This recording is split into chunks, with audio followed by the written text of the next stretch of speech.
سلام بنات، مرحبا بكم معايا فيديو جديد ونهار جديد معايا ان شاء الله. هذا ثالث نهار في رمضان، كنتمنى ان شاء الله يدخل عليكم بالصحه والسلامه ويغلبكم عليه.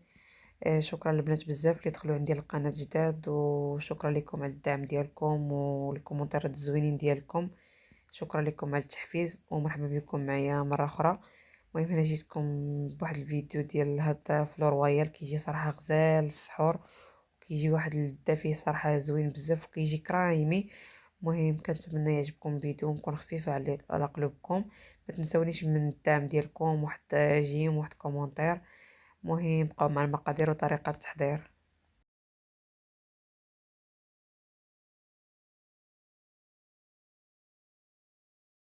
انا البنات غادي نضيف نصيطرو ديال الحليب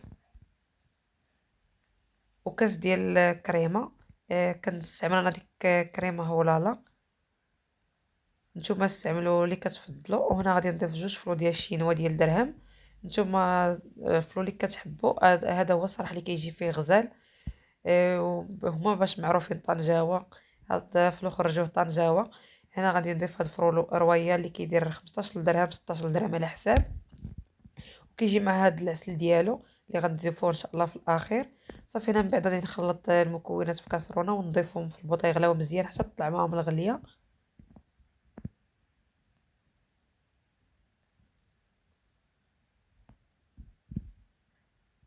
وغادي نضيف هنا من بعد ما غلا غنضيف اللوز اللي هرمشته. صراحه كيعطي اللوز واحد المذاق زوين بزاف. هنا من بعد ما غلا غادي نحركو باش داك اللوز ما يهبطش. وصافي هنا نضيفو في هاد الكؤوس اللي كيتغطاو. نتوما ضيفوه في المول كبير ولا ضيفوه في هاد المولات الصغارين، اللي حبيتو. انا صافي غادي نخليه ان شاء الله حتى يبرد فوق سطح العمل. غندخلو ان شاء الله للثلاجه. هنا عندي هاد الغطيات هادو، كنغطي بهم هاد الفلو باش ما يشمش لي ريحه ديال الثلاجه. المهم غادي يبرد ان شاء الله ونعاود نرجع معكم. صافي انا من بعد ما برد معايا وقلبته في الطبيصلات، ضفت له داك العسل ديالو. صراحه كيجي غزال بزاف وكيجي لذيذ، وصراحه كيجي خفيف في السحور ديال رمضان. كنتمنى ان شاء الله يعجبكم، وكنتمنى نكون خفيفه على قلوبكم. ما تنسونيش البنات من الدعم ديالكم باش نكبر هذه القناه ان شاء الله. خليو لي واحد كومونتير، واحد جيم، فضلا وليس امرا. ومرحبا بكم، نقول لكم ان شاء الله وليا في روسكم. نتلاقاو ان شاء الله فيديو جاي.